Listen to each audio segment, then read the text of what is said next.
Are you ready? I said, are you ready? You are listening to Voice of the Fans Sportscast, brought to you by none other than the voices of the fans. Discussing football, basketball, news, trending topics. The one-stop shop for all things sports. Voice of the Fans Sportscast. Hosted by none other than Ben Swift Reynolds, Taylor Gatwood, 100% RC, Professor Damian Flowers, and Tyler Wright.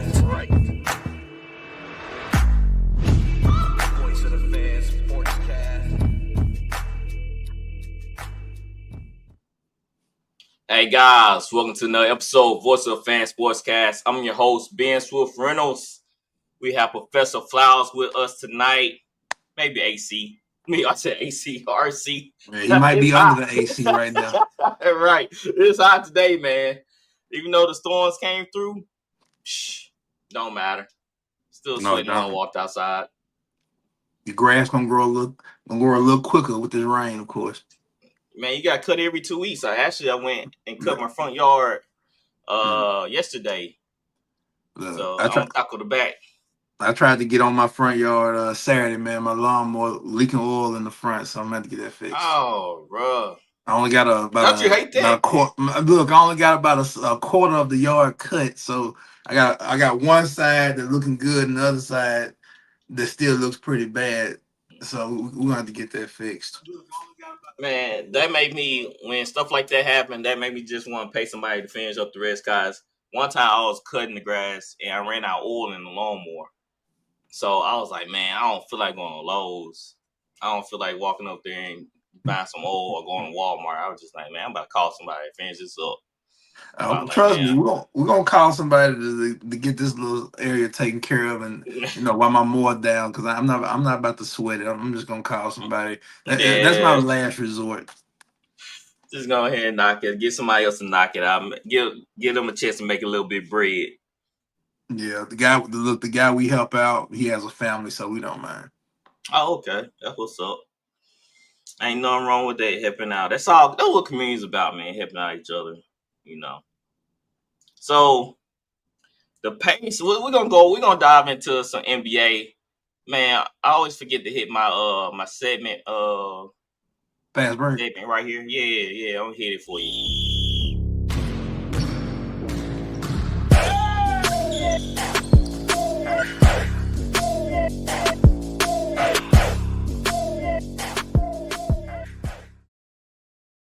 All right, we into fast break. The Thunder beat the Pacers 123-107. OKC, we ain't messing around today.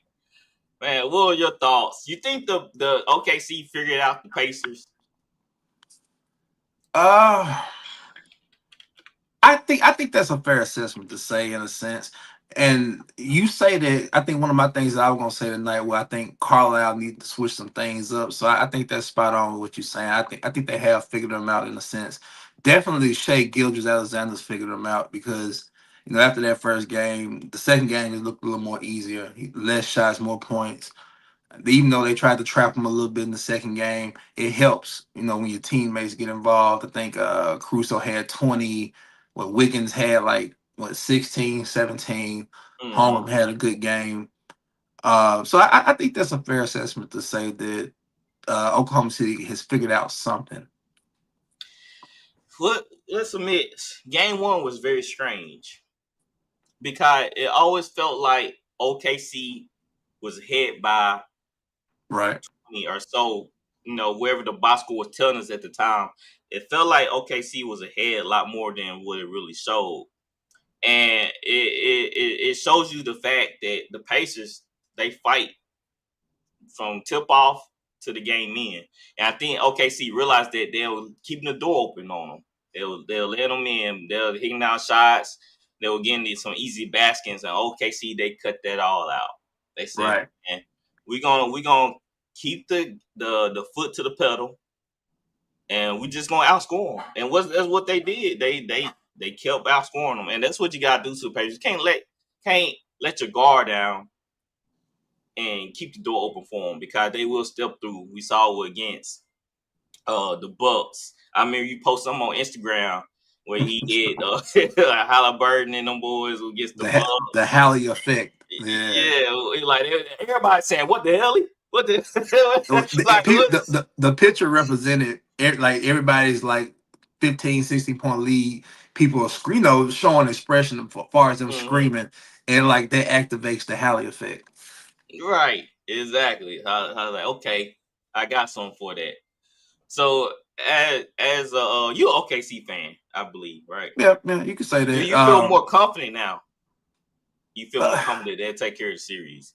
Well, let me first and foremost, let me clarify when you call me an Oklahoma City fan. I was an Oklahoma City fan back during the Kevin Durant, Harden, Russell Westbrook days. I'm talking about when they picked Westbrook third or fourth in the draft. He comes in, they're throwing lobs. He's cutting back door, they're throwing lobs. I watched them develop into a championship team, and they kind of dulled when James Harden got traded. So my fandom kind of gnawed down, and that's what turned me into a neutral guy, because I just couldn't believe they traded James Harden, and it just ruined something that I thought that what it could have been. But just to see it come back in full fruition 10 years later now, I'm happy for them guys. But let me say this about one thing Oklahoma City's doing that they probably need to continue to do, and that's play Hardenstein and Chet Holmgren together. They cannot go small with the Pacers, in my opinion.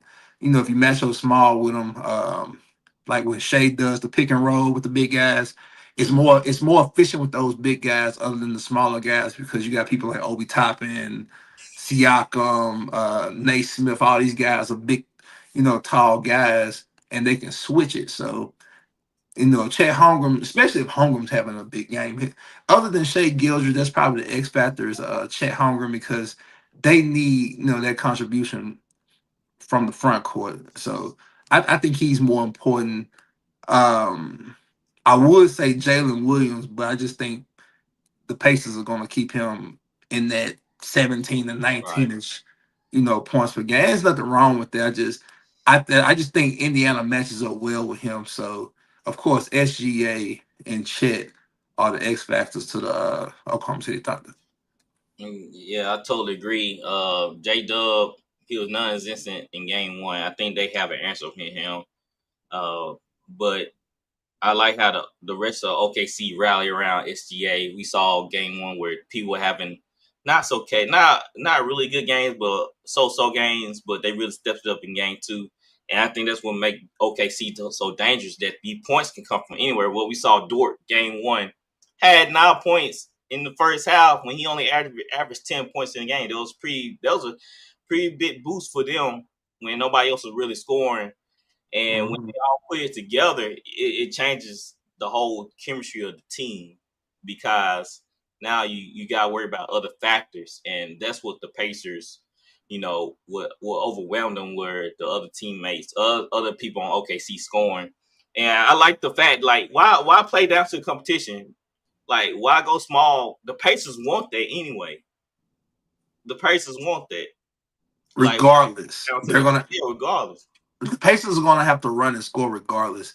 Oklahoma City can't do them any favors, because Oklahoma City is the better team, the better roster, and there's no disrespect or shade against Indiana, because that's a great team also. But just Oklahoma City, they're better defensively. Those guys, they got better defenders, they're better defensively. They get out on the break, they destroy you. And then you got a guy like Shea Gilders. I just feel like the Pacers, they have less room for error. They pretty much have to play a damn near perfect game, in my honest opinion. Halliburton has to be aggressive. And the matchup is tough for him, because OKC can throw 5, 6 different people at him. He'll never have to. They don't have to let him anybody guard him in one particular time. Anybody can do it. They got, like I said, they got about 5, 6 people they can switch on and off of Halliburton. But Halliburton's going to have to be He's gonna have to be more dynamic and more aggressive, coming up in these games. And we've said this before about him in the past series. He'll slander off in a game and then he'll come back and have a big game. But I expect the Pacers to do great at home. I'm curious to see if they can take two with Oklahoma City split or will Oklahoma City establish dominance and turn this into a 5-game series. We'll see. I don't think that's going to be the case with the third option. I'm thinking they probably split, but I am curious to see how Indiana comes out and responds to Oklahoma City. Indianapolis is going to be rocking on Wednesday, man. I can tell you that now. Yes, indeed, man. I think there was a lot of people. I think that's why a lot of people call him Halliburton overrated, because I feel like in the regular season they were coasting. We didn't see that really aggressive Halliburton during the whole, like I said, during the regular season. I mean, you saw glimpses, but as a person who do drafters or do underdog, just props. You knew what? Yeah, you knew the props what Halliburton was gonna get. So when he came into the playoffs and he exploded like this, I think he caught a lot of people by surprise. But he been had this in his bag. I think that for some reason he was a little bit more laid back during the regular season, and like I said, it just caught people by surprise, especially some of these good teams. I'm gonna be fair. Now, after the new year, January, from the playoffs, I think the Pacers had like a 70% win percentage. Yeah. So I think them, Oklahoma City, of course, two of the top 5 teams, second half in the NBA. Now, when I say aggressive, I think people get misconstrued when someone says be more aggressive. I'm not saying Halliburton needs to score 30 points. Okay. I would like that 17 to be more of if Halliburton can give me 22, 12 assists, 6+ rebounds, I think that opens up Indiana more. But look, those guys are going to shoot better at home. Nembhard, they got 3 ball handlers. I'm trying to give the Pacers some kind of leg to stand on. I just don't want the series to get out of hand. I just feel like with it going back to Indiana, they're gonna put up a hell of a fight. Maybe Carlisle starts showing a little zone, mix it up a little bit. They try to trap Shea the previous game, like I said a few minutes ago. But like I said, if he's getting off and his teammates are getting off, it's a long kiss goodnight. Yes, indeed. RC, what's going on, man? Man, I had to go to the store, and I ain't the only one at the store, guys. Everybody else at the store too. We had them waiting in line, bro. So I'm here though, man. I'm sorry, man. I had to. Oh, you good? Good. Oh, you good? We understand. You had to do what you had to do. What were your thoughts on Game 2, the Pacers and OKC? I expected it to go how it went. But they would get split. I would kind of still feeling like the Pacers kind of got the Thunder figured out. I mean, even though the Thunder won the game, the Pacers hung around a little bit. I feel like the Pacers are comfortable in these type of environments. I trust them now. That they made me a believer after the Knicks series. I think I really said, okay, this team is for real, and you're gonna have to earn it. I think this series is going 7. Me personally, I think they're gonna have. I can't see the Pacers losing 2 on their floor. They don't split again. I think it's gonna come down to a pivotal Game 7. I just think they're evenly matched. But defensively, I think the Pacers need to play the same way throughout the game. Like I give the the Thunder are more consistent when it comes to playing defense. It's not like the Pacers turn theirs up when they get down. They start full court pressing and really getting into people. So I think it should come out that way, be aggressive, not full court press the whole game. But I think it's an evenly matched series. They done made a believe out of me. I think a lot of people overlooking also Alec Caruso showed up and Wiggins. 20 from Caruso and 18 from Wiggins off the bench. 15. You know what I'm saying? That's a lot, man. That's a lot. Yeah, especially for them guys. So that's a lot of points. And they keep trying, man. They got the most players buried on their bench. Can you hear me? Yeah, I can hear you. We ain't even bring up Carson Wallace. They got some guys, man. Yeah, they got a lot of people. So RC, man, we're gonna talk about KD a little bit. We're gonna shift gears to KD. Bill Simmons suggests on his podcast that Kevin Durant from Phoenix to San Antonio might be already done deal. He's feeling speculation that KD heading to San Antonio. What you think about that? To be honest about Kevin Durant, I'm kind of tired of Kevin Durant every offseason or every 2 seasons going to different teams. I'm kind of over Kevin. I hate to say this, but LeBron James, Kevin Durant, Jimmy Butler, it's like that group of players. Bradley Beal, it's the same thing. A few years ago, I would have been excited about this. Now I'm really not invested. I don't want to sound like a downer or a pooper, but it's the same thing. Like, is he gonna win with the team? I think the best fit for me would be the Knicks or the Timberwolves. It would be great. But San Antonio, Pop's not there, so I don't know what you're gonna get out of there. But Kevin Durant to me don't move the needle, the championship needle to me, whatever team he goes to. But we'll see. Flowers, your thoughts? KD in San Antonio. I'm about 90% with RC on this. As far as I'm getting worn down with all this movement. This is a new age. I guess this age of basketball, the superstars they move whenever they please. It's getting old and worn out. Somebody like Kevin Durant shouldn't be a mercenary at this point in his career, moving back and forth. But I mean, it makes the Spurs liable, I guess. Now that I'm thinking about it, I'd rather have Giannis. I know this is a KD segment, but I just rather have Giannis because there's just more, compared with Giannis than KD. Now, if you put KD with the Spurs, I'm quite sure they give up the 14th pick and maybe another player to like Vassell or somebody like that. I'm quite sure Wemby will be healthy.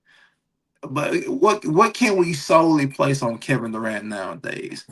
Because he's not coming in to be the leader. Like, if you're gonna send Kevin Durant somewhere to make him feel comfortable, he needs to go somewhere where he doesn't have to be the alpha. He can just sit back and be KD. So I'm looking at, when I say Spurs, that's a decent option.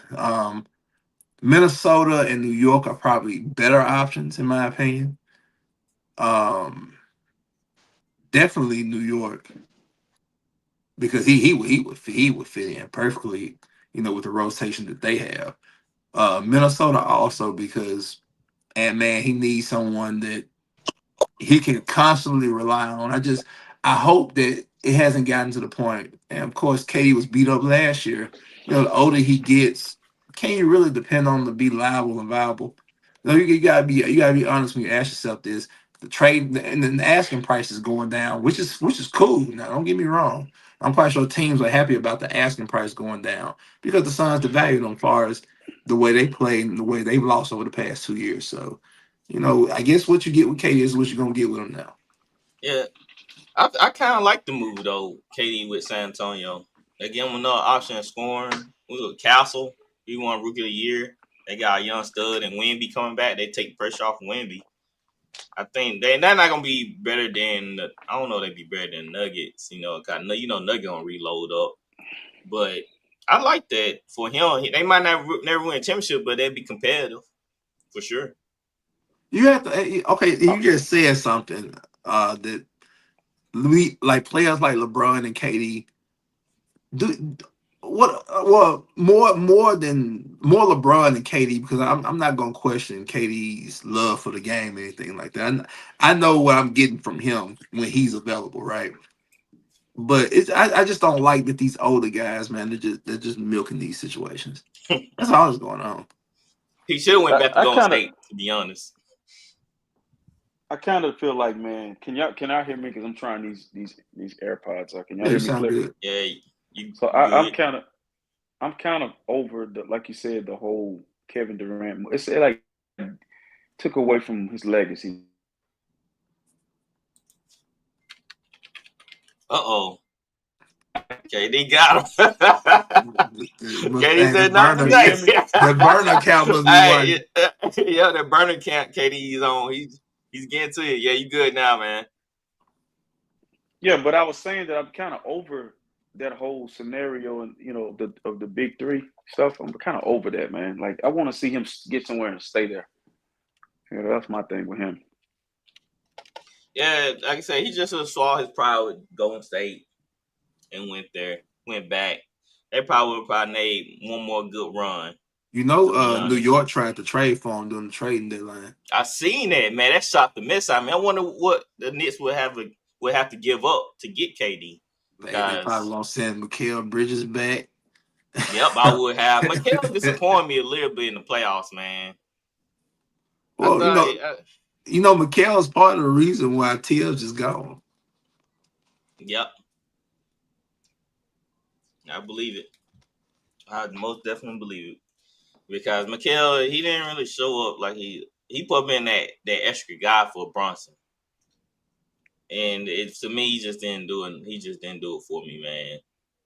That's another topic. Like I know that Tibbs got fired, but Leon Rose got to come to the podium too.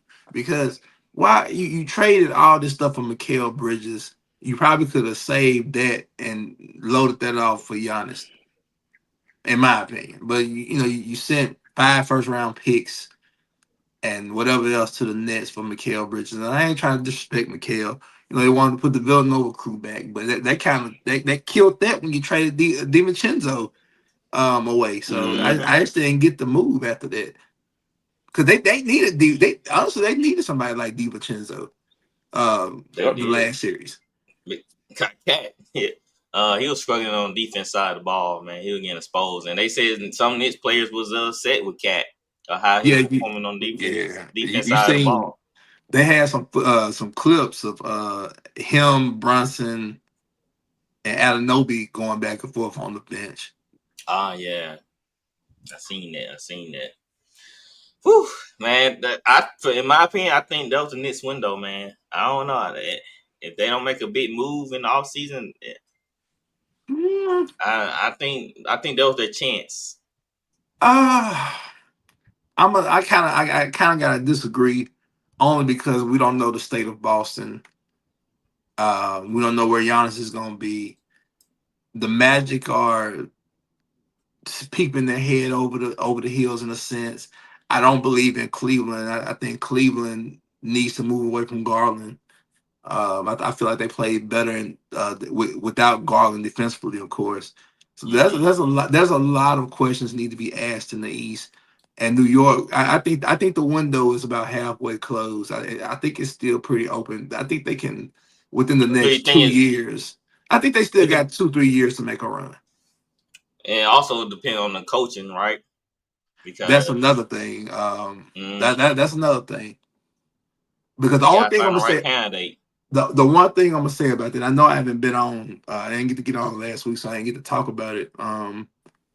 If you're gonna fire Tom Thibodeau, make sure you have a replacement in line. And I don't think the Knicks have a replacement. So because they're trying to pick from other teams and acquire interest from other coaches. Jason Kidd has interest. They I tell you who they might end up getting. They might end up getting Finch from Minnesota, because I think someone that works with Rose and company works for New York now. He hired Finch in Minnesota. So I wouldn't be surprised. I think they reached out to him. I said they reached out to who else they reached? They reached out to Meka Adoka.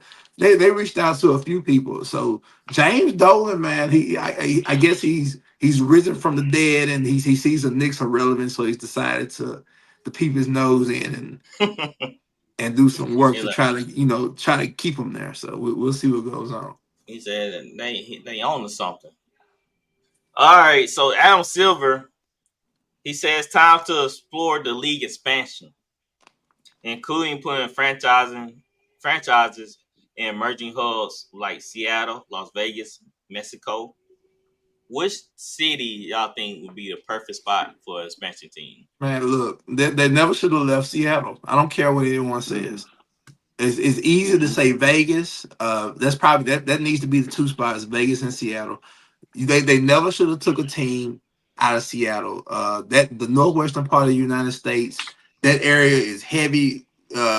Bringing in basketball talent in the United States and college and the league. Pablo Banchero's, your latest guy. So basketball is rich in the area.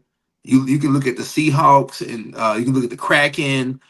You can look at other organizations and see that their success there with the fans. And man, the Supersonics had a lot of success in Seattle.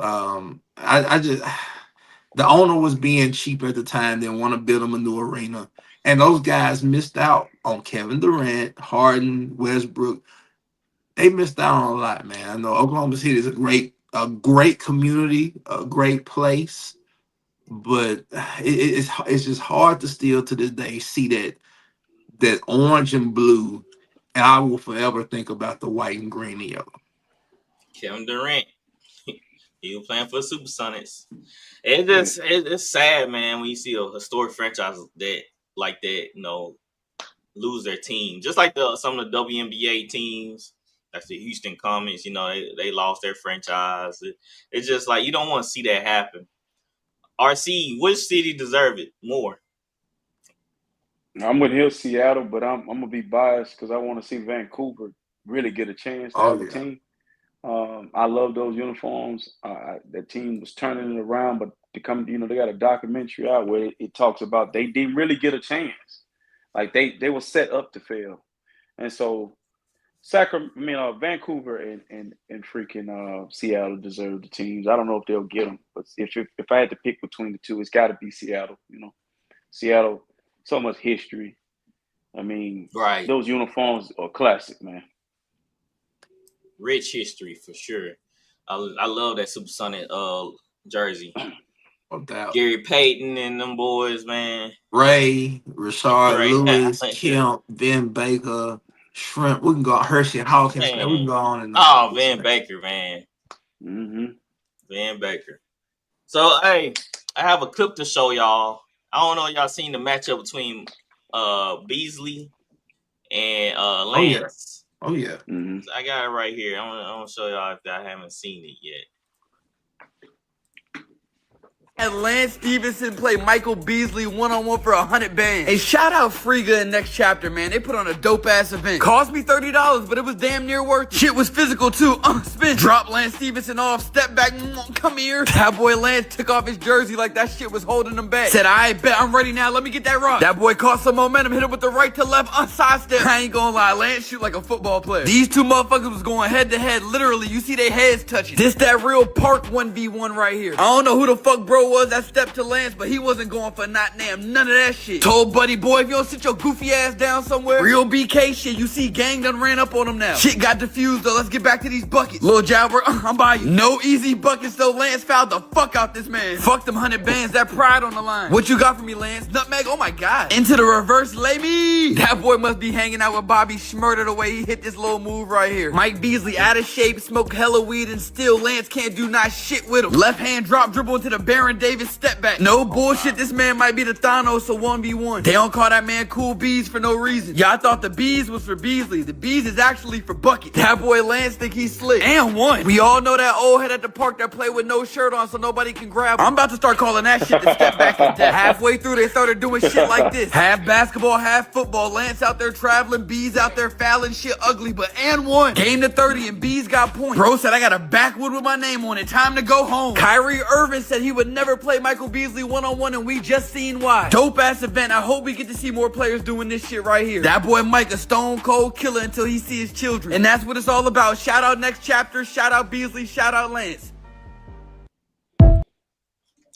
Man, now that's basketball right there, one-on-one. Just me and you.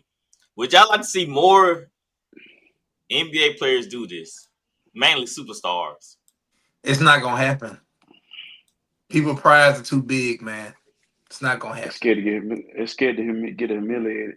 Mm-hmm. People are scared to take a L, man. They're not gonna look. A superstar is not, especially people asking for this on All-Star Weekend. It's not gonna happen. Like these guys' egos and prides are too big. And let me say something about Stevenson and Beasley. A lot of carrying, a lot of traveling going on. A lot of ugly basketball right there. I gotta say it. Doesn't take away from the talent those guys have, but I gotta call a spade a spade. There's a lot of ugly basketball going on right there. I think who was I listening to earlier? Jeff Teague said this earlier. He said that it would be better if you had smaller, skilled guards doing it, and I think I agree with him. Because they're gonna take care of each other a little better. They're not gonna roughhouse like that. If there's one play, man, Michael Beasley did a jab step and stepped over, and it's smart as hell too. I gotta say that it's smart as hell. He stepped over Lance Stevenson's foot or ankle, but he stepped behind his Achilles, right? Sure. And Lance Stevenson had to pick his leg up and readjust. And as soon as he picked his leg up, Beasley went right by him. You know, I've heard stories of Michael Beasley being a hell of a one-on-one player. I think he said Bam Adebayo was the only person that ever beat him. He's played LeBron James. He's played a lot of guys, and you got people that can they can back him up. Because I've heard Haslam and Mike Miller say this too, because they had him on the show, the OGs, and they say he beat LeBron one-on-one. You know, so Michael Beasley has always been an exceptional scorer. He's always been a phenomenal scorer. Just he came in the league at the wrong time. That's all it is. Yeah, he has some issues. The issues that he had then, they probably could be handled better now. Especially because they allow things to happen, like marijuana use and stuff like that he had the issues with. He'd probably be able to get away with more of that now if he came into the league now prior to then. RC, man, do the NBA need to figure out some way to input this in All-Star Weekend? Because the one-on-one videos is the way to go now. We see off-circuit basketball with one-on-ones now. They putting up big cash dollars for those type of guys.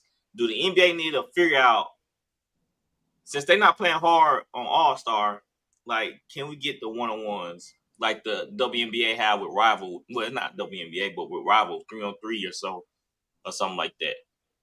So they do have this in the Olympics. In the Olympics, there are videos out there where they go the 1v1, right, and everybody go at each other. They just need to bring it to the NBA. I don't even give a care who does it. Just bring it to the NBA All-Star Weekend. Them young guys get after it. Forget the old heads. Just let them boys go at it. But my thing is this is my problem with Beasley and Stevenson. Like with Beasley, so I think Beasley is at the DMV. So he was supposed to be. He's better than Kevin Durant. I'm telling y'all, it's not even close. But he don't have the professionalism and the take care of your body, and that's what he lose. Durant was able to not only be a talented athlete, but also off the court issues. Like people who smoke marijuana or do drugs or do anything recreational, they don't know how to do it recreationally. They don't know how to let it control them. Like he's one of those people that, it's just me speaking from just what I see, it looks like it's prioritized.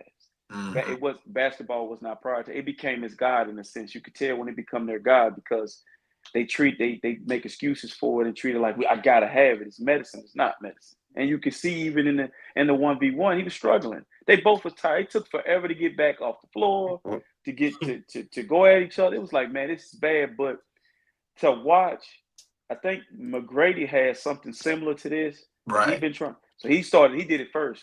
But to watch Beasley and see glimpses of what, because you watch the 3-on-3 with Ice Cube, you'll see it too. Yeah, he's phenomenal. That thing you pointed out where you put your leg behind the other guy's leg, that is an old school trick. Like you realize Beasley, and I think that's why Kyrie said what he said. Beasley could score every time because it wasn't no dribbling. It was real quick, subtle movements. And, I said, man, people like that simplify the game, that they can play a sport and make it simple, they dangerous. And then he got size and athleticism. But I would love to see Spider go against Kyrie. I would love to see, I saw Nembhard do something in the finals with the dribble, step back. I didn't even think he could do it. Nembhard had it, did he? And then Mitchell Robinson, seeing videos of him surface, of him being able to handle the ball on the perimeter and be able to shoot and dribble. Man, you would be surprised of some guys and what they could do with a basketball in a 1v1. Like, it'd be tough. But I'm gonna say this: I know one person I would have loved to see in this event would be Kobe, because MJ. You know them guys taking names. They going for everybody.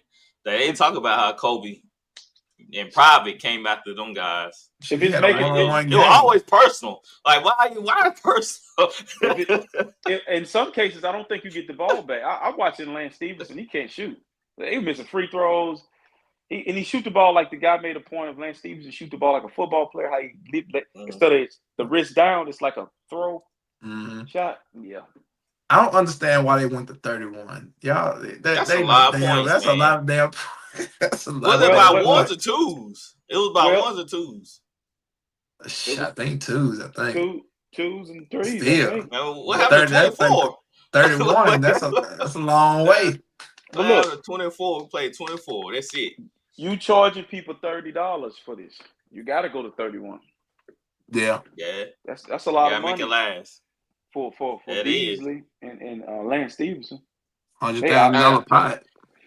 I want to show the other video, but Beasley started talking crazy to Lance in the meeting room. I was just like, it went south fast. I don't know if y'all watched that video. Yeah, I've seen it. That dude, it's something wrong with that man mentally. Well, I got Stevenson looking at this man like, what you talking about? What we talking about here? it was like a wrestling promo. Yeah, I think, right. It's a promo. But I think for him, you know, you go back and watch Pivot, and he's sitting up there and he's talking and he's telling his story, man. A lot of traumatic. He said his mama was stealing money from him. He said everybody in my family stole money from him. Yeah. And he was like, you know, he went through some stuff, man. Like, but if you see Michael Beasley at Kansas State, that was not a better player. He was phenomenal. Yeah, he was phenomenal at Kansas State. He was phenomenal. Yes, shout out to the guys on TikTok, especially Sean from Sensible Cynical. He said Supersonic Seattle deserved the team back, and he said he looked up Sean Kemp highlights last week. He forgot how fire he was in the day. Man, listen, quick story with that, man. Growing up as a kid where I live, the exit is number 41. And so, of course, I was a Laker fan, loved Jordan. But Kemp, I had the Kemp jersey. And so when it came time, Kemp was 40. So when it came time for me to pick a uniform, a jersey, all they had was 41. I felt like I had did Sean Kemp a disservice. Like, I'm supposed to get Kemp number. And the only way I could make 41 work, because back in the day, 41, that's an ugly-ass basketball number. The only way I could make it work was the exit to Lumberton was 41, so I made it work. I'm like, you know, but Sean Kemp was my guy. I wanted that 40, man. I'm trying to think. That dude was cold, bro. He was cold. Who wore 41 in the NBA? Durant Rice? Dirk Nowitzki. Dirk Garrett. Didn't Durant Rice wear 41 also? Yeah. I don't know. I think he may have. I think 31 or 41, but it wasn't because of him. I mean, he went to Michigan, and I liked it. He, you know, had them ankle braces on. It looked like they was made out of hard plastic. But Kemp, man, I just wanted to be Sean Kemp. He had the Boosie fade first. Go back and look at it, Boosie. You did not have it first. Kemp did. And at 16, he could do anything, man. Rain Man. Jump out the gym. Rain Man. I know that's right. So, man, that was our NBA talk for the night. What, Game 3 is tomorrow? It's Wednesday. So, we're going to be watching that. I know we're going to dive into some NFL right now. We're going to transition over to that. I'm going to go ahead and do my top 10 quarterback list. I know people want to hear it. That's what y'all been waiting for. That's what they've been waiting on. That's what y'all been waiting on, my top 10 quarterback list. It was hard. It was hard because some guys I had to leave off and everything. But I just look at the overall team and what they did this past season. Pretty much helped me sum it up. So we're going to start off with number 1. Patrick Mahomes, of course. I mean, even though people say it was a down year, which it kind of was, but the team was injury prone. He didn't really have all his guys there. Rasheed Rice was he was out for the season with ACL. So he didn't have him available. Patrick Mahomes number 1. Allen number 2. I mean, it's Josh Allen. I don't need to say much about him. Burrow's number 3. Shoot, I was contemplating putting Burrow number 2 because of what Burrow went through last season. No O-line, defense subpar, and he was still 1 game out of the playoffs. That's incredible. What, T. Higgins was there half of the season? The problem is they need to start better early. That's Cincinnati's problem. Yeah, it is. So they fought back and they 1 game out, and they would have got in if the Steelers would have lost. Yeah, Can't remember. Yeah, Steelers would have lost. Number 4, this was tough. I'm not gonna disrespect Lamar Jackson. I got Lamar Jackson number 4. I mean, he just gotta get over the hump. I think he can't. I really thought about sliding him back a couple slots, but really, we know what he can do on the field. I have Jaden Danielson on 5. I don't think I could. No, not Jaden Danielson. My bad. I had switch that. I had Hurts at 4. I'm looking at my other list. That's what I had scratched out my old list and create a new list. My bad. I have Hurts at 4. I couldn't put Hurts above Burrow, Allen, and Patrick Mahomes because Hurts do have a leadership factor. So that's why I put him in the top 5, put him number 4. I put Lamar 5. Lamar at 5. I slid him back. Hurts got over the hump. Lamar didn't. You got Jaden at 6. I mean, he had an incredible rookie year. Shoot, nobody saw the Commanders doing what they're going to do. And if they need another receiver or a couple more defensive pieces, they probably made it to Super Bowl. Herbert, number 7, he on the rise. Harbaugh doing an incredible job with the Chargers. We saw Herbert with hardly no weapons, but he was still able to move the ball downfield and take what the defense was giving to him. C.J. Stroud, number 8, I know he had a fallback year, but we can't deny his talent. When the defense ain't giving up points, or when the offensive play call can actually call the right plays for the offensive run, then C.J. Stroud can be on. But also the Texans' offensive line digress. We gotta look at that too. So as a team as a whole, I just want to put it all on C.J. Stroud.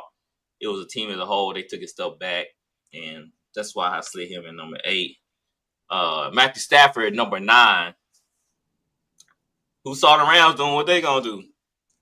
We saw Stafford pull some magic versus Seattle Seahawks in overtime. Matthew Stafford's define time right now. Yeah, he is. If you would put Matthew Stafford on the Eagles, they probably would have won. I think they still would have won the Super Bowl. If you would put them on Baltimore, no doubt. If you put him on Baltimore, I mean, he's just that guy. And I couldn't leave him out. I had to find a spot for him. Now this was really tough. I know RC, he's waiting, but not this time, RC. Maybe next year. Maybe next year. Oh, we got Baker at 10. We gotta stop denying Baker. I feel like you got Baker too low. I agree. I like Baker. I think 7. I can slide back Herbert. I can slide back C.J. Stroud. But we cannot continue to disrespect Baker Mayfield. He lose Godwin, and he still played with bad pull-up numbers. He took the Buccaneers to the playoffs 2 years in a row, maybe 3. I might be shortchanging him. I can't remember. So, I mean, get this dude his flowers. The Browns, they messed up letting this guy go, and they still looking for a quarterback now. But he threw for 4,500 yards, made the playoffs. I mean, a lot of people should he be considered MVP caliber type? They had him in the run. His name was thrown out there because of what he was doing on the field. And of course, my honorable mentions is Brock. He had down here. I know RC will say injuries, but I feel like any of those guys like Stafford, Baker, C.J. Stroud, put them on 49ers. They're just as good. So Brock had not him number-wise had a bad year, but team had a bad year. So I had to take him off the list. And Kyler, he's getting there. He gonna make his way back in the top 10. The Cardinals just gotta get better, and the offense just need to gel a little bit more. And I never gonna mention mention Jared Goff ever again, right? Don't mention that guy. I said that last season. Like, he's a product of the environment. Put him in a good environment, yeah, he's gonna have success. But when it come down to when needs to count, he gonna let you down. Granted, the defense was played terrible. Aaron Glenn called a horrible defensive game. Couldn't figure out how to stop the Commanders' offense for the life of me. Like, how you not able to figure this out? You having freaking what's that kid I think it's number 11, killing y'all. So, Dommy Brown. Yeah, Dommy Brown. Isn't that guy that got picked before Amara? Yeah, y'all had that kid running a 50-yarder on y'all. So that's what I'm saying. Like, it's more everything that went wrong with the Lions, but Goff, he just couldn't get that last drive, and he threw it pick to end the game. Well, he had a pick 6 too. He got blown up. I kind of enjoyed it. You know, I probably took a shot at him too. On that I can go different ways with it. Some of it you right about, some of it I disagree with you about. Okay, what's my grade, fellas? What's my grade? I give you a solid B+. Okay. Yeah, I think I don't and I want you to understand something. I'm when it comes to Brock Purdy, I don't disagree with that. I feel like this. You can say that about any quarterback that's played in the National Football League when it comes to the environment. So I'm not going to discredit Brock, but I'm not going to put Brock ahead of Baker Mayfield. Baker Mayfield is proven he was really good in college. He's just a Heisman Trophy winner. I like Baker, so I can see Baker playing in San Francisco with Kyle Shanahan. We'll still be rolling. Just like I believe if Mac Jones get in this year, we're going to keep rolling. I think, to me, the one thing I give Brock is he made the best of his situation, but to be in a top 10 list now, he got more to prove. But you know, a guy I watched today because I was trying to get ready for this list, possibly seeing some of the guys you may put on the list that the league better be out. Keep the eye on is Drake May. I watched his highlights today. He makes some throws. I'm like, yeah, this kid nice. And then they added they got him Diggs and they got Polk and they got what's a kid named Butte, I think is his name. Yeah. I'm like, they coming together. Like, so I could see him being on that list sooner or later. What about Bo Nix? I mean, he was in running for Rookie of the Year, and look what he was throwing to. Bo is like Brock Purdy. They're supposed to be. I agree. They're supposed to do what they're doing. They're older. Like, Brock is. What I see Brock do, what I see Bo do, it ain't what Jaden does. Okay, Jaden kind of looked at that Commanders offense before Jaden got there. It was like mid. Now it's like he's got to look a lot more explosive and a lot more energy, and when he gets some real weapons, Jesus. But right now it's like I don't know if you could put Bo Nix with the Commanders and say go win with that team, and he would do that. So, well, we gotta look at Bo Nix too. Look what was on his offensive team. I mean, who was the running back? He had 5 different running backs. I want to say that season. I know 2 of them got season-ending injuries, but it wasn't no really clear-cut guy, so he had to really do everything. We're not going to do that because Sutton is a dog. Sutton was washed. He's washed, man. I feel like he's washed. I wouldn't say that. He's a dog. I feel like he's washed. He was he sold his tail last year. Trade him then. Put him on a trade market and see what happens. He had a horrible game versus Miami. I just feel like he's getting older. How long Sutton been in the league for what? He's young, bro. He ain't that old. What, 5-6 years, man? Yeah, he probably. I know his dad. I know his dad, man. I know his dad, and I say. Oh, you know his dad? Okay. Yeah, his dad is from Louisiana, but his dad always in Mississippi refereeing and stuff. I ran into his dad at a pickleball event that, of course, I don't play pickleball, but we have an account on the coast and I ran 29. Into his dad. Yeah, but he had ACL injury. I want to say 2 years ago. So he looked different. I'll be coming off ACL off 2 years. You have to be fine. because it takes a year to really get Okay. yourself back. He's not the true number one, I say, anymore. Yeah, I mean, you say that though, Ben, and you got to realize the situation. Bo Nix is a rookie. Sean Payton is only gonna have so much of the offense available. But you know what? That's the real problem.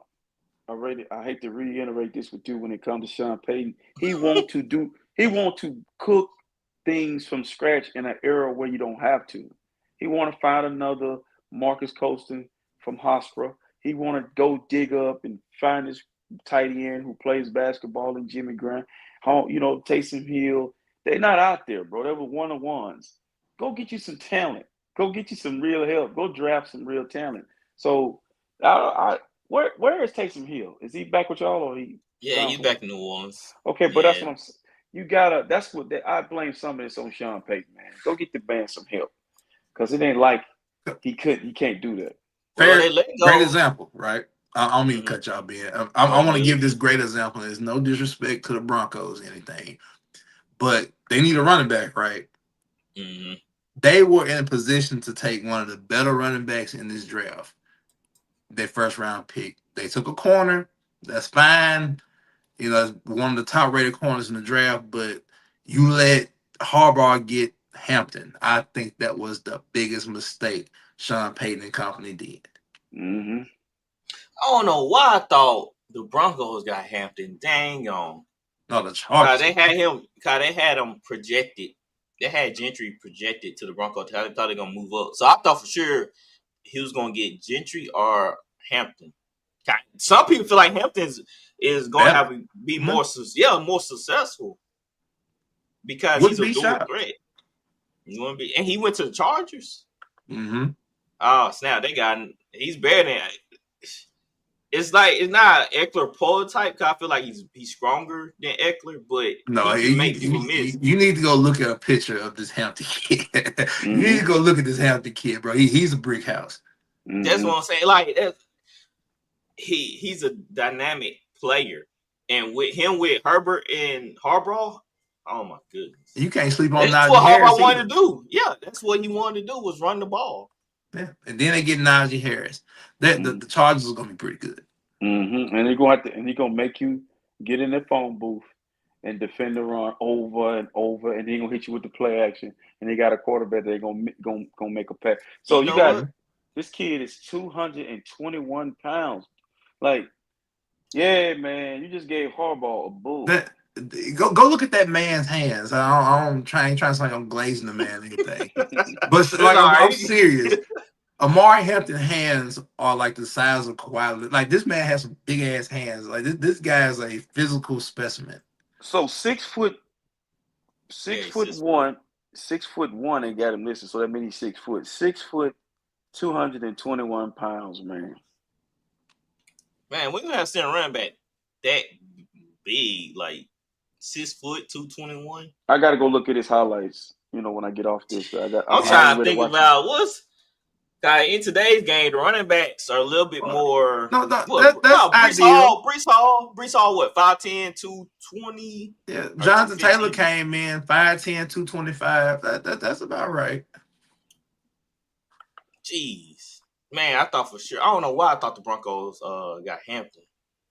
Man, I might be rooting for the Chargers this year. Mm-hmm. That might be my sleeper team right now. I ain't gonna lie, guys. Man. Right. I ain't gonna lie. I give you crap about this, but man, I think the Panthers gonna be a sleeper. I'm gonna tell you, Panthers gonna be sneaky. I'm gonna tell you something that I fear. That I almost got PTSD with the Niners going to the Super Bowl. Like, so them going back, I ain't just, if they do, they do. If they don't, I don't give it. It's when your team start losing, you start like, this could turn into Buffalo Billish. You know what I'm saying? Mm-hmm. But having to face Harbaugh in a Super Bowl would just our mind would be sick as a dog. The Niners having to play against, because Harbaugh, Michigan guy, won a national championship. I like Harbaugh. That's my guy. So I don't want no parts. I don't want no parts of Harbaugh because I know what's coming. And that's the thing about that division. They know what's coming. He got two of them guys, man. He got the guy that you don't like being. That I wouldn't pick in fantasy ever again. Najee Harris, you are done. Let me save Najee. Let me save Najee. He's on the ban list, RC? He done. Did you hear what Najee said when he got to the Chargers? What he say? Listen. To make a long story short, Najee Harris said that the offense didn't have any sense of direction in Pittsburgh. I believe, Yeah, but listen, he had no direction. But no, I think he is correct. It's all about a system fit. But dog, do you know that Harbaugh got a 6'1" and a 6'2", 200? Najee's 240 pounds. So you got two of them coming at you. So when one go off the field and they both can catch the ball at the backfield, bye man. And then you gonna be then when you done ran the ball, tired. You done ran the ball 3 straight times. That's what I'm saying. Whoever playing against Chargers this year, y'all better stop the run. But I was thinking about that. That's probably why the Broncos was so adamant on the defense in the offseason. But they got what they did was they got guys that are injury prone. So this is my thing with the Chargers. It looks good on paper, but with not the Chargers, the Broncos, but do it the physicality, the brand of football that's going to be played in the division. Because Pete Carroll just entered the division. That defense, everything will look different. Everything will look different. Like I think we're finna see the reemergence of the running back. I think I think running back is finna start being back where it was. But man, that's because of Saquon. So, Randy, he said this is kind of off topic. Thanks for everybody on TikTok joining us. Randy on YouTube said Oilers getting shattered in Game 3, 4-1 after 2 periods. RC, do something, bro.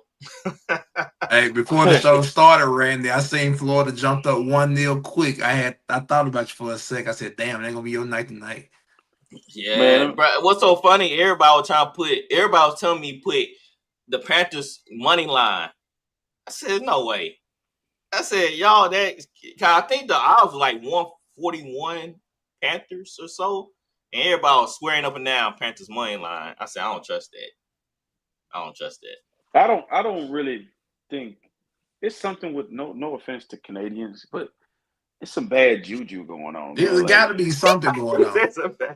Bro, the Canadians haven't won a Stanley Cup in 30 years? And they are better at the sport than the United States. It's like a cowboy that can't ride a horse. I just don't understand what I'm looking at. I'm like, they play well in the regular season, and they get to when it's time to get to when it matters to make your hay, they just start faltering. Right, and he said less than a minute, Florida scored. Flowers. Edmonton haven't showed up tonight, so a lot of people pick Edmonton to win this series. A lot of people, I accidentally picked them as my team. I was just picking a team, and they wound up going. I wish my luck would be like that in my other teams, but hey. Well, you got something in Michigan. It's just 49ers laying you down right now. That's all. Yep, but Edmonton, I think just looking at some of the stuff, because I was intrigued by how many teams is in Canada. Maybe that is the problem. Y'all got too many teams up there, man. Like it's like Texas with football. Like Texas team, like it's a lot of half of the doggone hockey league is Canadian football. They were pretty close to having an all Canadian Stanley Cup. If who am I thinking about? Maple Leaf, Winnipeg. And Winnipeg would have beat the Stars and somehow got past Florida, which probably wouldn't have happened. They would have got an all Stanley Cup Canadian style. I saw Florida have Trick Daddy on there hitting that drum. I just started laughing. Trick Daddy don't watch hockey. Nah, he don't. Randy said Juju RC has been since 1993. Flowers was learning to ride a bike then. You was right. So listen, that's crazy. 4 and 5. That's crazy. So my question is, that's so long. Like, do you even are their fan base really that invested when their teams actually make it? Like, man, this is gonna be the year. I think so. They love hockey. They love hockey. It's not like the Cowboys. This is a good comparison. Like the Cowboys fan. Cowboys haven't won since 1996 or so, and they still in love with that team. They every year, this is our year. This is our year. So blow the dust out that VCR tape to watch them. Man, listen, bro. Right. Keep them VCRs, fellas. right. I have a video to show y'all. We can go in this real quick. Then we go into news and sports news.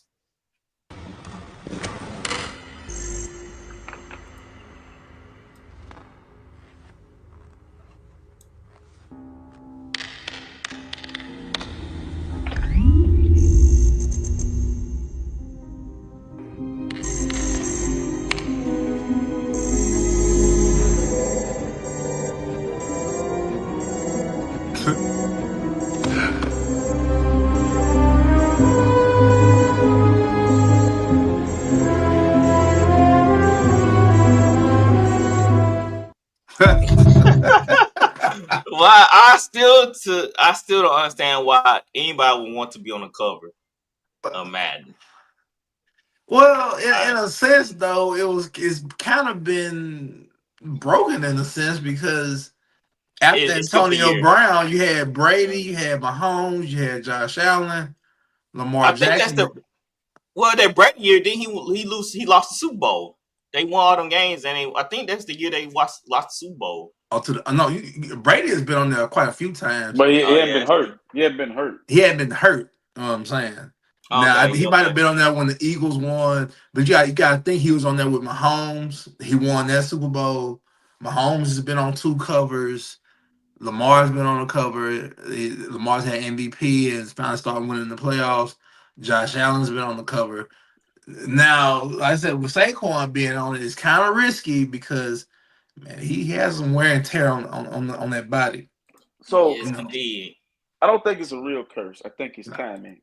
Yeah, like he's saying, Saquon is positioned. McCaffrey was positioned to get hurt. McCaffrey came up. They used McCaffrey like he was the only player on that offense, and so that's how the Eagles used Saquon. So I don't wish injury on Saquon, but teams are gonna load the box and they're gonna take him away, and so that means more hits on the body. So if you get hurt, it's not mad curse. It's the NFL saying we tired of your shit. We're gonna bring you back to earth. So it's not gonna be that. But I think Madden. I wouldn't get on the cover. I wouldn't get on the cover. But You didn't want CMC on the cover. I didn't care. Let me tell you something, man. CMC on the cover or not the cover, he's gonna get hurt. Because he played a position he plays so physical, and Shanahan he like a player playing a video game that's running the same player over and over again. Like he don't understand these other guys can play football as well. So CMC gonna get hurt. He's gonna get dinged up this year. Like, It's just a matter of time.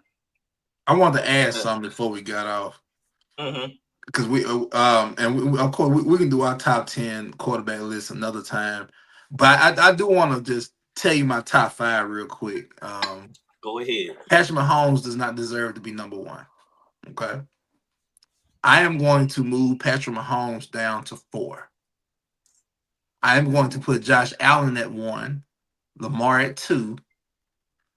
Who I want to put at 3? I'm gonna put Joe at 3.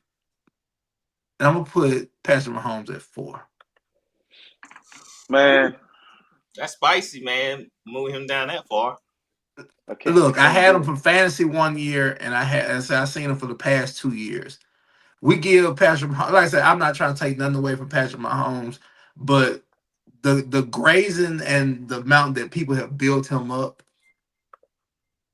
his production doesn't show for what the grace that we give him, far as number wise. Like I said, yes, he has because you got to think he has a great team, great coach.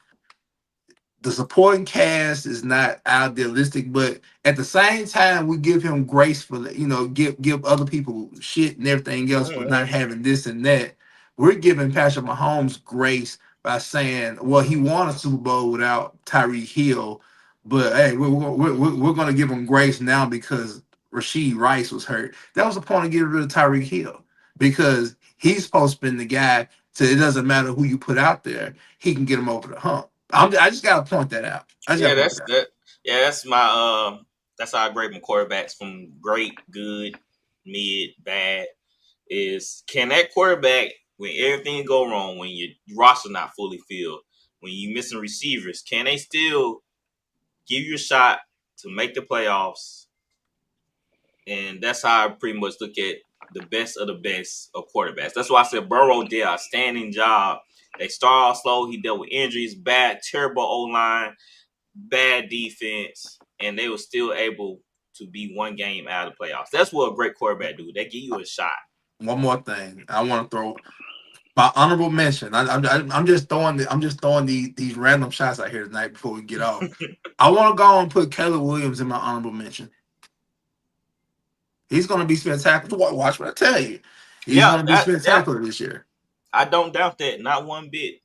With Ben Johnson being his coach, I expect him to have a huge leap. If he doesn't, it's going to be real disappointing. Mm-hmm. I kind of want to push back on Pat. I think, not just because I lost to him twice in the Super Bowl, I don't think nobody was going to survive that avalanche. The way that pass rush was getting after his ass. But Pat, to me, he's done what those other guys can't. None of those other guys that listed or named, even Joe got to the Super Bowl and couldn't win. He's won. He's won, and he's won at a high level. He's been more consistent. Them other guys, they just stat stuffers. I always prioritize the winner, the champion, over the guys who just look good on the way to the show. Because that's my thing with Lamar Jackson, dude. I struggle where he in that 1, 2, 3. I'm not high on Josh Allen. I think it's just unfair. I think Lamar's better, but I think you can't go wrong with neither. You can't go wrong with either one. But I'm taking if it's him, Pat, Burrow, this is where I got to give in. You're gonna give Burrow all these props, but he's never played with bad players. Never. He's like Magic Johnson. He's never played with bad players. Like Magic is in the GOAT conversation at one time. Well, he played with bad online most of the years. To be fair, he's never played with bad players. That's his rookie year. His rookie year. But his rookie year, and then but this is my thing. Even at LSU, people want to put him up on his pedestal, but Jaden Daniels look what he had on that team. Every position offensively was the best. The number one, number two, 1 and 2 receivers in the NFL. He had them at LSU, and then now he has an all-world receiver as well. He's gonna always have what he needs offensively. I just don't. I'm not high on Joe Burrow. But that's why I'm pointing to last year, his season from last year, because that was the pretty much sign that he could do it without his main guys. But you'll critique a guy who don't have the skills. Don't have the skill players, but you won't criticize a guy who do. Ooh. Like if you look at a guy, you'll say, well, Brock Purdy ain't really that good because of what he has around him. You wouldn't know the 49ers players if they wouldn't have emerged. Like George Kittle, all these guys were number 1 overall picks. Like they have players around them that developed. They had to do the same thing Brock did. But Jamar Chase was a 5-star wide receiver. But you just say they were a lot of guys. But that's my point. That's my point when it comes to Brock Purdy. Nobody saw Kelsey doing what he's doing, or freaking when Gronk. Nobody saw Gronk doing what he's doing. Let me say something real fast. I agree with the Justin Jefferson take, because Justin Jefferson could have went to the league as a sophomore. Not Justin Jefferson. Jamar Chase. Excuse me. For sure. Justin Jefferson is more surprising, and see, it's easier to say this now that these guys have become superstars. Not Jamar Chase, but I'm quite sure none of us thought that Justin Jefferson would be what he was. I thought that Justin Jefferson was going to be pretty good, but I didn't think he was ever better than Jamar Chase. But look at him now. Like he's phenomenal. I think both of them are 1As. Yeah, because I saw him. I watched him because I'm a fan of Origin Run, so I watched LSU this year. They had 2 more guys that really didn't pan out because of where they were drafted. Terrence Marshall. But they was all. I thought they were going to be better than Jefferson because they were bigger, faster. But Jefferson is an elite route runner. My point with Joe Shiesty, Pooh Shiesty, I like Joe, but he missing something. And if you miss it, so you can't be above the guy. You can't be above the It's guy not. that got the thing. And Patrick ain't had what you had. We can't blame Joe Burrow. Didn't call that run play with Gio instead of Mixon. He didn't call that play. No, but So if you're going, true. I mean, if you're so going to criticize a man for because you let the NFL tell you how great Deebo Samuels is and how great George Kittle's is, and you say, well, that's the only reason why Brock Purdy can operate, or that's the only reason why Jared Goff can operate. And then you look at this guy, and because he's pushed in the media, walking around like Cody Rhodes, and you're like, but is he really better than these guys? My thing when it comes to quarterbacking, you say get me out of trouble, but I think I'd rather take a Jalen Hurts. I think I'd rather take that now. I don't need you out there. I think I'd take a Jalen Hurts safe, make the right play. It's boring as hell, but I think I'll take that over the gunslinger.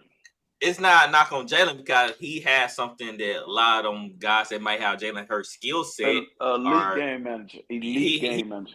Leadership. He has a elite leadership quality. He has the it factor. Right. Let me just add something to that real quick. I have yet to truly see Jalen Hurts play from behind, so that's kind of a hard critique to give him.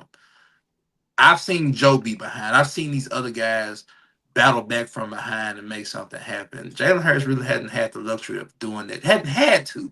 I'm not knocking him for it, but I'm curious to see if the Eagles get down 14, what can Jalen Hurts do? I've seen him struggle against the Saints. I've seen him struggle against the Niners. I've seen him struggle against the Cowboys. I've seen him in a shootout with the Cowboys. I've seen him in a shootout the first time with the Chiefs in the Super Bowl. It was all out shootout. He had a better stat line than the Patrick Mahomes did in that Super Bowl. So he can do it. But I just feel like it's unfair. I'm just using Ben's metric of grading quarterbacks. That it works. It works. No, because you can't say that because Flowers' list is they movable and it's right and it's accurate. I have no issue with it. I just be trying to confuse is why it's kind of being enamored or being blown away by a guy that can jump higher than another guy, but they it's like watching Kawhi dunk and watching Vince Carter dunk, but it's 2 points. They both scoring, right? I'm not going to grade a guy, bring a guy down here because he don't look as pretty. What Jalen does is efficient, but he has shown he can do it. Dak Prescott, he gets. I'm gonna be real with you. I'm gonna shut up. Dak Prescott is a good quarterback, in my opinion. Yeah. They just told Dak go be Dan Marino, and that's not who he is. But if he allowed to play like Jalen Hurts, we seen what that looked like. With a run, Dak with a run game. They put too much on his plate. Mm-hmm. But let me go back to Burrow for one minute. When we talk about teams being down, wasn't the Bengals down like 3 touchdowns versus the Ravens? And they came all the way back for a stunner to beat them without T. Higgins. But listen, so that's what I'm saying. Like, I don't think Jalen down 4 touchdowns or 3 touchdowns would. Yeah, I see him do it. I'm not trying to knock Jalen Hurts, but what can you say the weakness of the Eagles are offensively? If you truly had to give them a weakness. The passing game. Consistently passing the ball. But I think that's Sirianni. I think to me, and when I watch Jalen Hurts, I think the game that just sticks in my head, Flowers, is the one in the Super Bowl. He was everything in there. He did not lose them the game. The defense did. Yeah. Mm-hmm. So that's why I said, because I didn't think he could do it either. And then I see him get in shootout with Dak. That's why Dak was saying, hey, we can beat them because they split and they be in shootouts and it'd be good games. I think it depends on what your preference is as a quarterback, what you want in a quarterback. Do you want a guy – do you want a Josh Allen that's running around with his hair on fire? Or do you want a guy that's playing it close to the vest and taking care of the football? Or do you want a Brock Purdy that you don't know what you're going to get from a game? It's so many ways you can go. Like, how many ways you can win this league? Yeah, but I say this. Look out for the reemergence of quarterbacks. Like we had Sam Darnold reemerge. We're going to have somebody do that. And Flowers, it may be on your team. It may be Daniel Jones. Daniel Jones. I'm telling you now, it's going to be Daniel Jones. Somebody reemerges. Thanks for bringing up the Colts. So how you feel about AR's shoulder? he missing me. I know it's still early, but him being still set back with a shoulder injury. AR hasn't played since December. There's no need for his shoulder to be hurt. I think it just gives unto what people been saying about him, far as he can't stay healthy, man. He looks good, physically gifted, and everything else. But what does that matter if you can't be available? He hadn't been touched since December. I just don't understand why your shoulders, why you have a banged up shoulder in June, and you hadn't laced up cleats and put on shoulder pads in months. So that's where the troublesome part comes in. But him being away that allows Daniel Jones to come in, and you hear reports of, hey, Dan Jones looked pretty good. So Anthony Richardson is going to have to figure something out, because this is his make or break year. Love the kid to death, love his demeanor, love everything about him, but I root for him. But I got to be realistic. If you can't be available and you can't, pretty much, like I said, with this being your third year, take a step, I mean, I really can't save him. Put them weights down. Put them weights down, bro. You're lifting too many heavy weights, bro. These trainers are messing them up, man. That's how you hurt your shoulder. You putting them through these Marine regiments. Man, put them heavy weights down, bro. You're a quarterback. You don't need all that. You do resistant workouts. What are you strengthening? What are you putting on all this armor for? Are you trying to run through the middle of the defensive line? You didn't learn how to slide.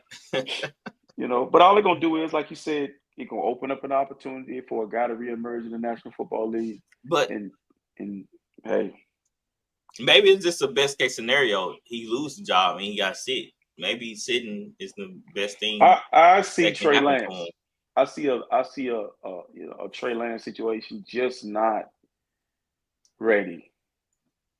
Like, he has all the physical attributes to be a quarterback, but just he lacks the moxie and the ability to kind of like persevere through some things. Like, I had never played football, for one, but I think he kind of like, he's been always the best player on the field, the biggest player at times. I had a Florida guy tell me, he said he wasn't gonna be good. He said, man, I just don't think he's gonna be good, because he had times. And dude, I think DJ Lagway is going to be the same way. He's got all the attributes, big. He can throw it. Looks good in college and get to the NFL, and it just don't work, because it kind of looked like Dwayne Haskins and them guys. Like, they just had it all, but it's like it's the terminology, the getting in there, knowing the plays and studying the game, and then also staying healthy. So we're going to see. We're going to see. You better get right by training camp. I'll tell you that much. Okay, that's when you got to compete. All right, NFL news. Jaire Alexander was released by the Packers. His top landing spots are Dolphins, 49ers, Eagles, Rams, Ravens, Vikings, Cowboys, Falcons. I don't want him. Who needs him more? I'll take him. Falcons. 14 games in 2 years. Let's say. Nah, I don't need that. Listen, I don't want no injury-prone players on my team going down the road. I respect it. The name sounds great. The production has not been there. He has not been available. And if the Packers are kicking the can down the road, because they don't do that. They keep that small market. They keep their players in-house. He played 14 games in 2 years and making $30-something million. Nah, negative. Nah, I'll pass. I'll take that. I'll take a chance. I won't pay him as much. We have to talk about pay. He's going to want to get paid. He's going to want to get paid. He's healthy now. We had to talk about pay, but it's more like you got to show me that. You're going to give you a 1-year deal. You're going to have to prove it to me. If the Niners are like the freaking Lakers, their name always come up, man. Like, I be like, how y'all linking everything? We ain't got no money to get nobody like that. Like, he going to want some money. He ain't gonna want, even that 1-year deal going to be a pretty nice change, because he think he's a good corner. I think the Dolphins maybe should go calling, because they trying to get rid of Ramsey, so they're gonna need somebody to replace him. That maybe makes Baltimore. Sense. Now that may happen. Niners Dolphins might make that trade, but the Niners. If I'm the Niners, I don't do that either. I don't like. Go ask him. Go see what he thinks. Definitely. So I don't want that on my team. I don't want that on my team. You remember the video? He said, go. He said, ask him. So him. you tell me. You tell me. You tell me. Like, dog, get on, dog. Like, I don't need injury-prone players. Like I said, he's injury-prone in other places in his life. Like, I don't want the drama queen. I got a guy on my team that need to get on down the road and Brandon Ayuk. I don't like drama-filled players. Like, go on. Yeah. I don't even want Tyreek Hill. I don't want it. Like, we don't need it. Like, Tyreek is, man, that dude's a character, bro.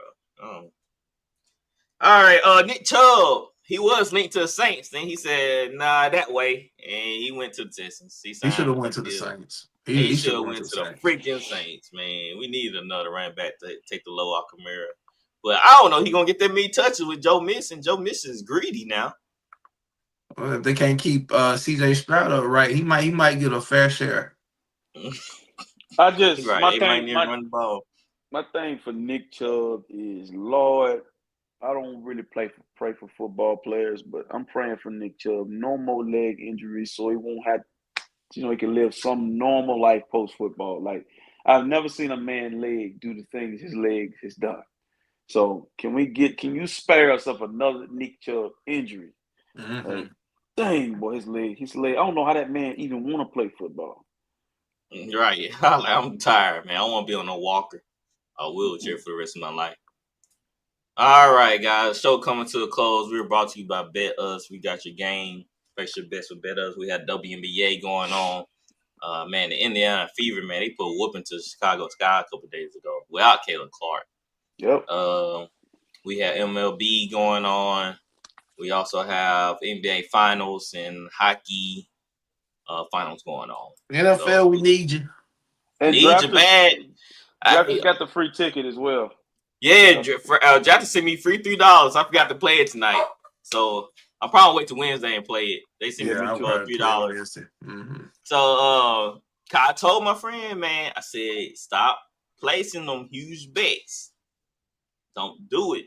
You win a bet. You take money from the winnings you got and replace it. $25, $50, where you want to choose from how much you won. This dude ended up losing like $400. Oh my! Yeah, man. Look, if I great example. If I win $500, I'm taking about $485 and putting it in my account, and I'm playing 15. Mm-hmm. Mirror Flowers, that's what we did. We kept hitting back-to-back weeks, man. Cause I end up take out 90% of your money, dude. And you leave 10%. Man, we was on a roll that them few weeks, Flowers. Oh my goodness! Don't worry, it's gonna be marvelous this year. I promise you.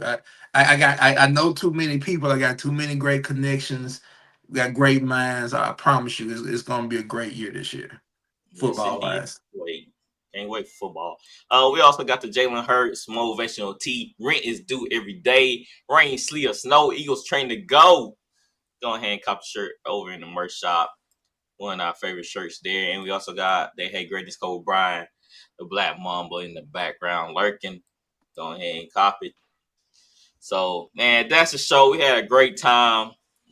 We usually do 2 shows a week during the NFL season, but during the off season, 1 show.